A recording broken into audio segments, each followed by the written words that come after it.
नमस्कार, मैं कुमार शिवदत्त और आज हम पढ़ने जा रहे हैं दिल्ली सल्तनत का एक महत्वपूर्ण चैप्टर गुलाम वंश।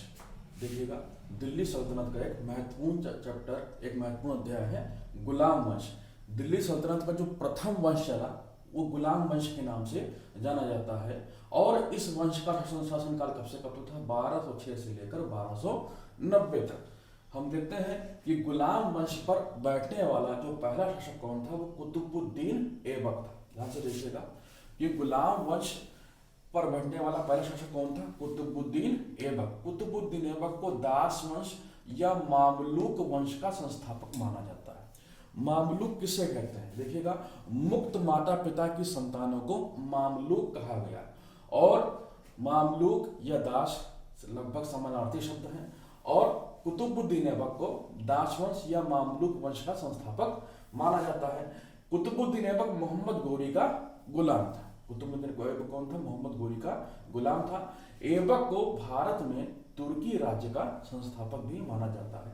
अब हम देखते हैं कुतुबुद्दीन ऐबक के उपनाम क्या क्या है। कुतुबुद्दीन ऐबक को कई उपनामों से जाना गया है।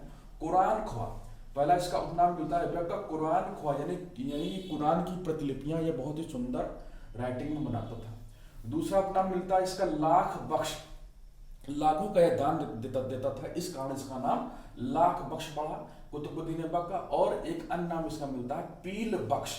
पील यानी हाथी, यानी हाथियों का दान करने वाला कहा जाता है कुतुबुद्दीन ऐबक को। ऐबक देखिएगा 1206 में जब मोहम्मद गोरी की मृत्यु हो जाती है, हम देखते हैं कि सन 1206 में जब मोहम्मद गोरी की मृत्यु हो जाती है और मोहम्मद गोरी की अपनी कोई संतान नहीं थी जिसे वो अपना राजपाट सौंपता, तो गोरी का जो साम्राज्य था भारत में, उस गोरी के गुलाम ही उसके भारतीय साम्राज्य के शासक बन गए। और इस प्रकार 1206 में कुतुबुद्दीन ऐबक 1206 में मोहम्मद गोरी के उत्तर भारतीय साम्राज्य का स्वामी स्वतः बन गया था।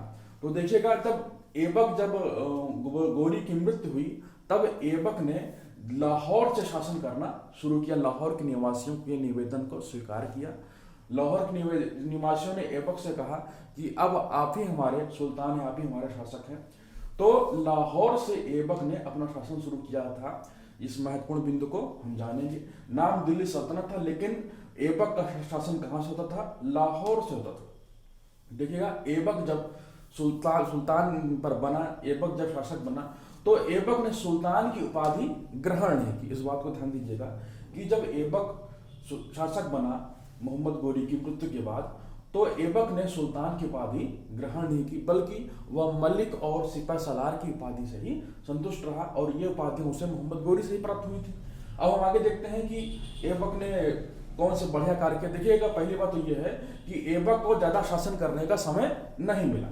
कुल 1206 से लेकर के 1210 ईसा, यानी गिने गिनाए 4 साल इसे शासन करने के लिए मिले। और इन 4 सालों में ही ऐबक ने अपने जो साम्राज्य को बनाए रखने का ही प्रयास किया। न उसने साम्राज्य का विस्तार किया बहुत ज्यादा और ना ही उसे बहुत ज्यादा शासन संभालने का समय ही मिला। तो देखते हैं कि इतने कम समय में बहुत ज्यादा ऐबक की उपलब्धियां नहीं थी। बस उसकी मुख्य उपलब्धि यही थी कि वो लाहौर में शासन कर सका और दास वंश का संस्थापक बन गया। बस केवल इतनी उपलब्धि थी इसकी। तो देखिएगा कि ऐबक ने दिल्ली में कुतुब मीनार का निर्माण कराया। यह महत्वपूर्ण बिंदु है कि दिल्ली में कुतुब मीनार है। कुतुब मीनार देखिएगा, सूफी संत ख्वाजा कुतुबुद्दीन बख्तियार काकी के नाम पर कुतुब मीनार का नामकरण हुआ। इस बहुत ही महत्वपूर्ण बिंदु है। ये बिंदु कई बार पूछा भी गया है, रेलवे के एग्जाम हो, एसएससी के एग्जाम हो, कि कुतुब मीनार का नाम किसके नाम पर रखा गया। तो बहुत से बच्चे ये हैं जो कुतुबुद्दीन ऐबक नाम ले लेते हैं, जो कि गलत है। सही उत्तर क्या है कि कुतुब मीनार का नामकरण सूफी संत ख्वाजा कुतुबुद्दीन बख्तियार काकी के नाम पर हुआ था।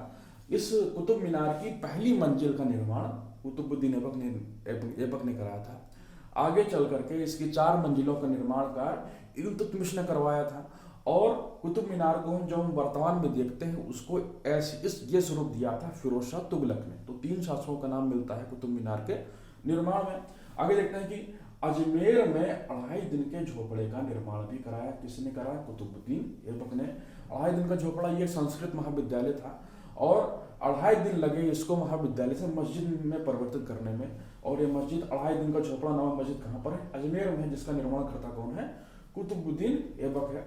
1210 में चौगान खेलते समय घोड़े से गिर करके ऐबक की मृत्यु हो गई। चौगान एक खेल होता है, घोड़े पर चढ़ करके वो लकड़ी की स्टिक से गेंद को मारा जाता है। और जब ऐबक चौगान खेल रहा था तो ऐबक की घोड़े से गिर करके मृत्यु हो गई। और हम देखते हैं कि ऐबक के पश्चात आराम शाह गद्दी पर बैठा। यहाँ पर थोड़ा सा सही कर लेते हैं कि ऐबक के पश्चात गद्दी पर कौन बैठा? तो ऐबक के पश्चात गद्दी पर आराम शाह गद्दी पर बैठा। बहुत ही कम समय था आराम शाह का, मुश्किल 6 महीना बैठा और आराम शाह को गद्दी से हटा करके इल्तुतमिश शासक